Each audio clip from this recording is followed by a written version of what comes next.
everybody. Morning. That's good. You know what's the most distinctive thing about us? I represent Finbury Academy, and the most distinctive thing about us, I saw the three of you walking in. We are perhaps the only one in this whole place who has a program for each one of you. Since everyone is focused on one specific segment, we've got something for each one of you. I'll just share with you some of the things that we do. My name is Sundar Sankaran.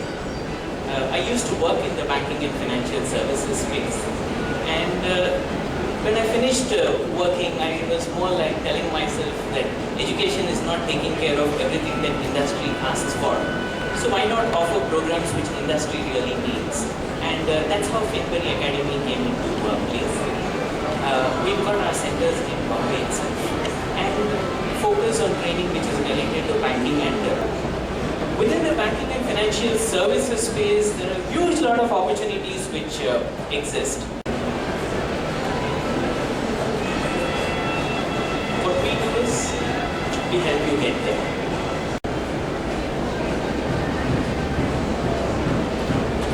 Suppose someone is going in for an interview and the interviewer asks, what is debt?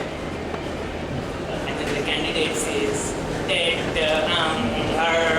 it is not equity, one earns interest on debt, it is repaid after a period. You know, that's what one candidate answers. Now let's see what another candidate says. Debt is a less risky asset class than equity. It is repayable on maturity.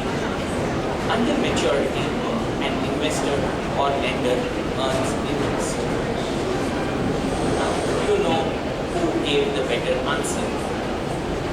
The second person was able to give a better answer because he was better informed, because he tried to learn things which went beyond the normal curriculum. Just imagine if he said this also.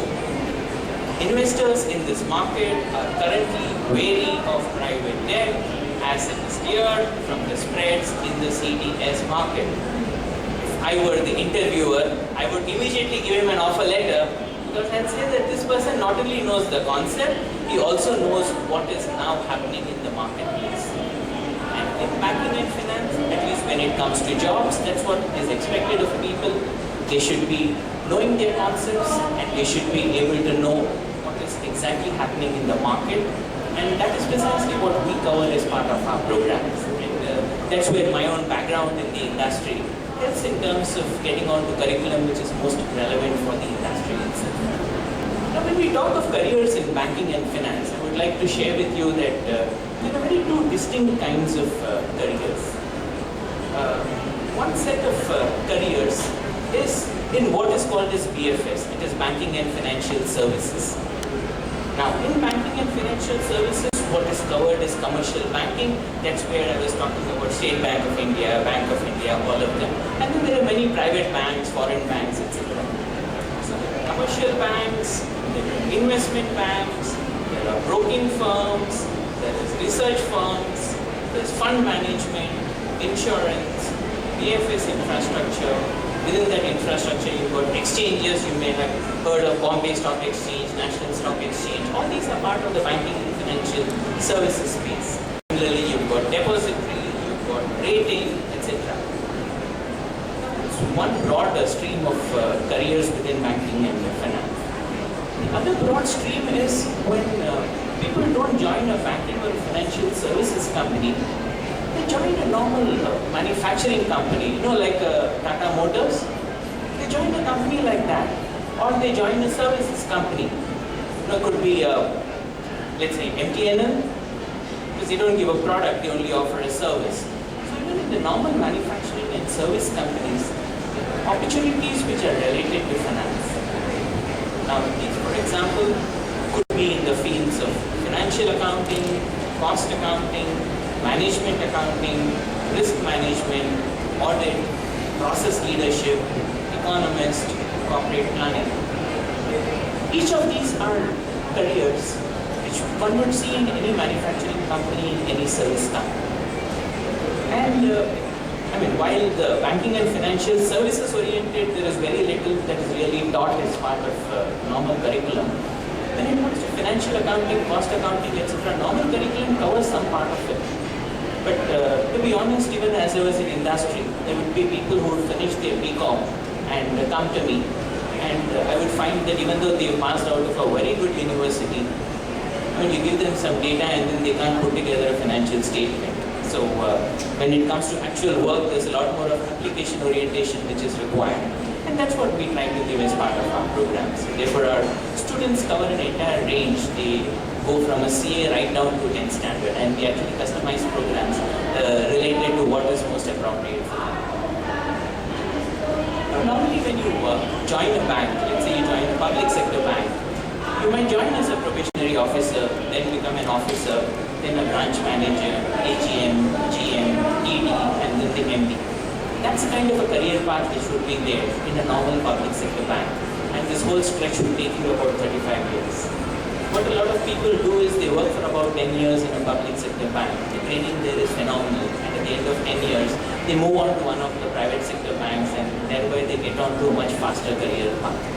But public sector banks give huge opportunities, and the kind of power that people have when they become GM, EDs, etc. is quite unbelievable.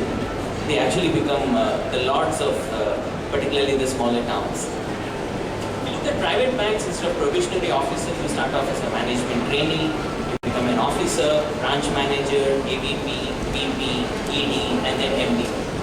This whole stretch might take you just about 15 years if you are a bright person. That's why a lot of people move on to the private sector after a while.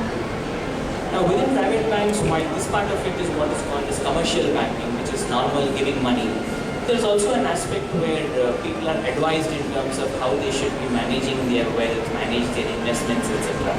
So related to that, basically people again start off as management trainee, then they become investment advisor, relationship manager, then AVP, VP, and MD. This again could be a stretch in about 15-16 years. People cross right up to the MD level. A lot of people get into BFS space because they find that at least in the private sector, in 15 years, if you can go on to head an organization, that is something which is not often seen in many other sectors, which is why many people shift to banking and financial services space. But this is an aspect that most people don't realize, which is that the manufacturing concerns also give huge opportunities related to finance.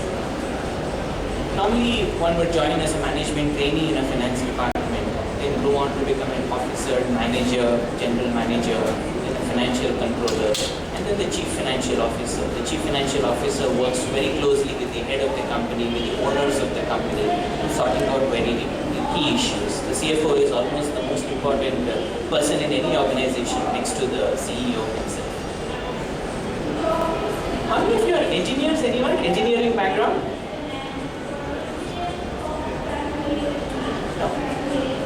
Engineers, again, for them finance is a huge opportunity, because based on my own experiences, what I have seen is the red circle that you see, which is engineer, pharmacist, other technical people, they often get stuck in their own kind of groove, and they don't move that fast up. But the moment they get associated with finance, which is that green circle that you see, then you find that people are growing much faster. And then once they get strategy on, then they find that they grow even much faster. A lot of people, they end up going into engineering, and then after 10 years they realize that yes, we are missing out, we are not growing fast, etc. So what we've done is we've actually tried to structure programs where pure engineers, they learn from us, and then when they join organizations, they can contribute to finance strategy, etc. much faster, and thereby grow much better within organizations. So that's an example of how we structure programs which are more relevant to industry and help students in terms of growing much faster.